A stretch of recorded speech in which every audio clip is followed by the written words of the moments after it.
Hello and welcome again to RC Model Reviews on YouTube, another not so weekly news bulletin. And first of all, it's the old t-shirt deal. Remember, you send me a t-shirt, I'll wear it. I won't promote or I won't endorse your product or your service, but I'll wear the t-shirt. Well, I'm not going to wear a t-shirt today. It's 6 or 8 degrees or something. I'm freezing. I've got my jacket on. To wear a t-shirt on a day like this would be suicidal. So I'm going to hold it up so you can see it. There it is. Look at that. Woohoo!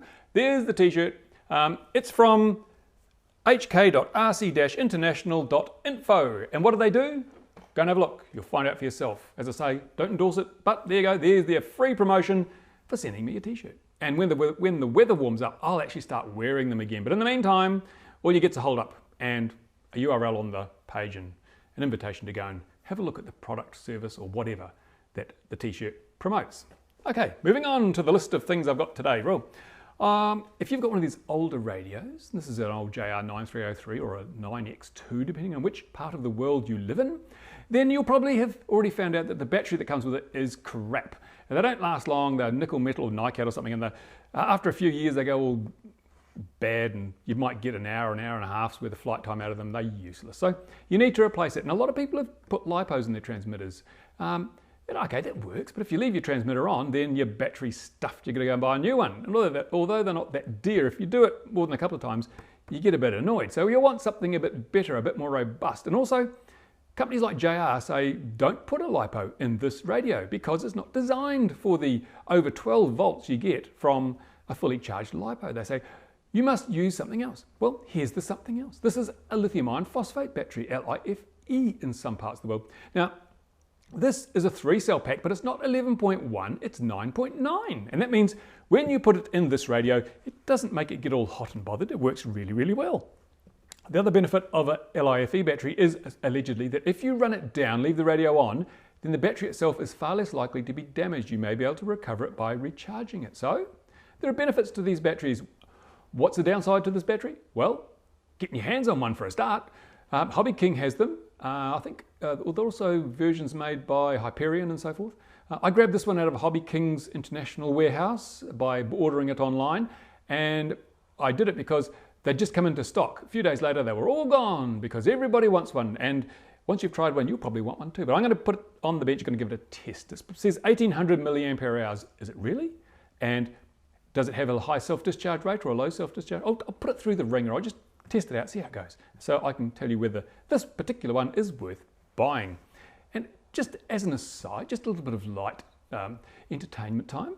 If you've got a JR radio, you're probably chuffed to bits with your radio because they're top end, aren't they? That top end, you're paying for the quality and the performance and the 2 letters on the front that say JR. And in fact, what you probably don't realize is you're paying a lot for those 2 letters on the front that say JR, probably a lot more than you appreciate, because let's take, for example, this here. Now this is, as you know, this is a bind plug. And if you've got a DSM receiver, you've got one of these, and if you lose it, you'll have to buy another one, won't you? Now it's just a servo lead or servo plug with a little loop of wire in it. So how much would you expect to pay for that bind plug? Now, if this was a Hobby King bind plug, well, you probably paid, I don't know, a couple of cents, not even $1. I don't think they sell them actually because they're so plentiful. But if you wanted to buy this bind plug anywhere, you'd expect to pay, $1 maximum probably. If you want to buy the genuine JR bind plug, which is exactly the same as this one, but it has a little JR sticker on it. If you want to buy that, guess how much that would cost? Well, here is the web page of the New Zealand JR distributor. And here is that bind plug for sale. Look at that, over $10 for a bind plug. Now, you tell me that the bind plug is actually worth that much. And if the bind plug isn't worth that much, then what are you paying the extra $9 or so for? You're paying it for those 2 letters, JR. Now, isn't that a good indication of how much that branding is costing you when you buy JR or Futaba or other highly branded products? Well, there you go. Now, as I said, I've got a JR radio. I'm happy with it. It works fine. It's great. No complaints. But I bought it at a good price. I wouldn't have paid retail for it because I'm not into paying large amounts of money just to have a branded thing. I don't have Nike shoes or Reebok shoes or Adidas t-shirts. I just have generic ones because they're better value. So something to think about when you're looking at your next radio. Do you really want to pay all that money just to have a fancy brand name? And by the way, if you're a JR user and you're looking for a new bind plug, then buy this one. because it comes with a free receiver and it's only $7. How about that? Okay, it's generic. Well, it's orange, this one. You could get one of the other ones, any of the Spectrum clone receivers, and you get a $10 bind plug for free. And you get a free receiver. Well, you get the bind plug for $7 and the receiver for free. So there you go. Something to consider if you're looking at buying stuff.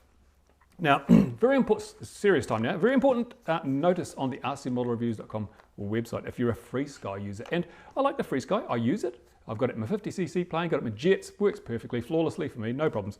Now, there have been some GUID conflict, or one GUID conflict reported, and that remains a little bit unresolved. But another one was reported just last week. Someone bought 2 of these DIY kits, stuck them in their radio, and 2 transmitters could control the 1 receiver. What was going on there? Well, if you go to the RCModelReviews.com website, you'll see on the front page an advisory from FrSky, which explains what was going on and how to avoid it.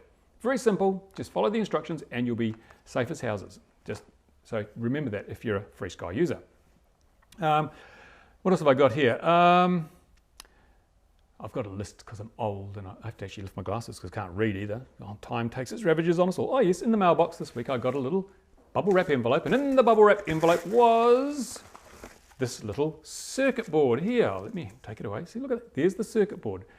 That little circuit board is a multi-rotor controller.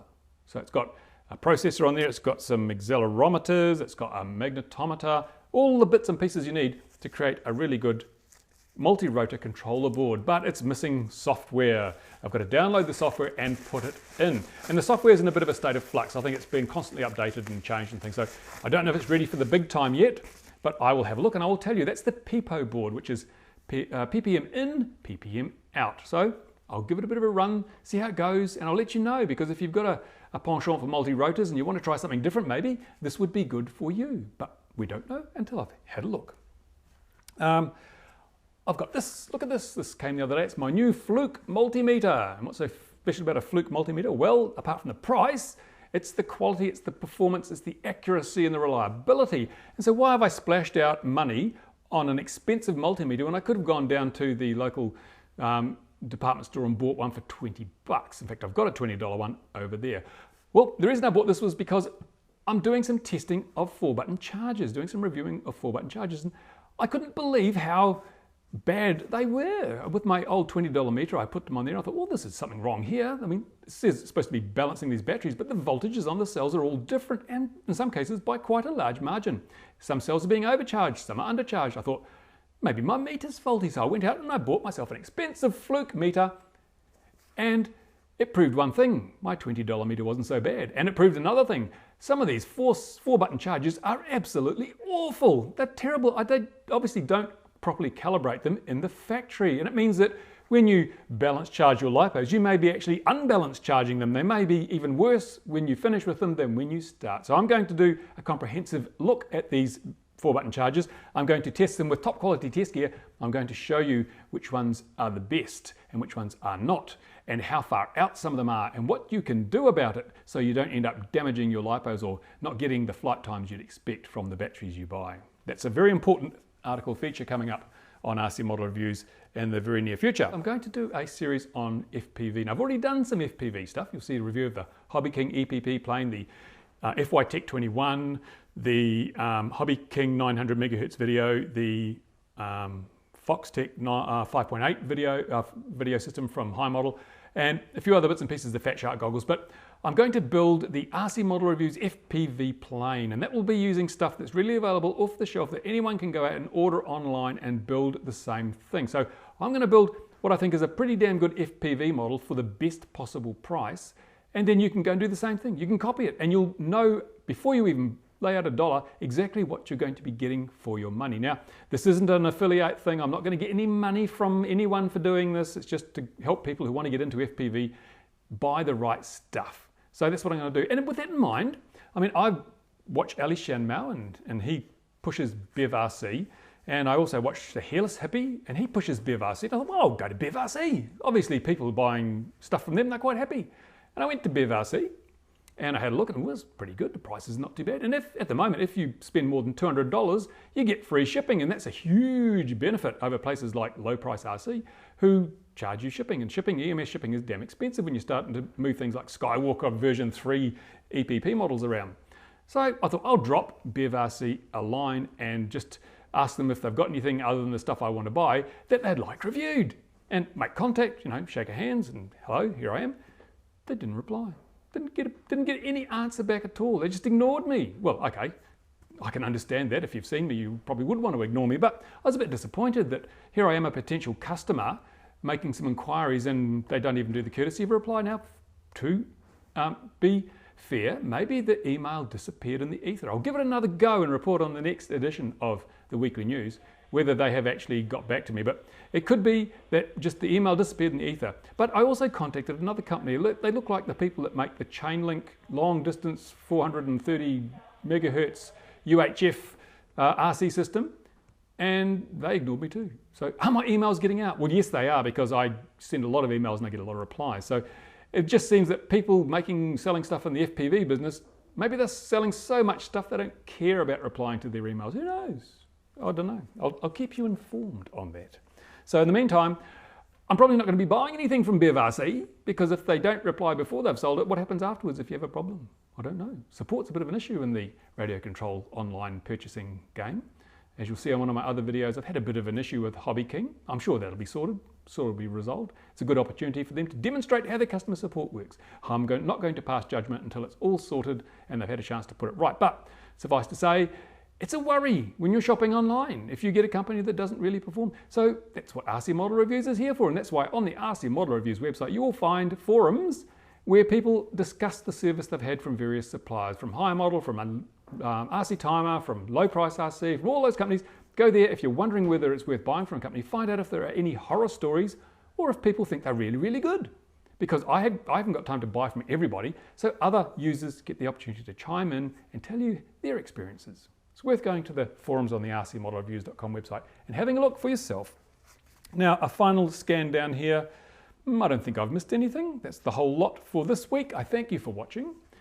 If you're not a subscriber, if this is the first of my videos you've seen, then please subscribe, because then you'll be informed every time I put a new video up, and there's a lot of new videos coming. And so you don't want to miss some of them.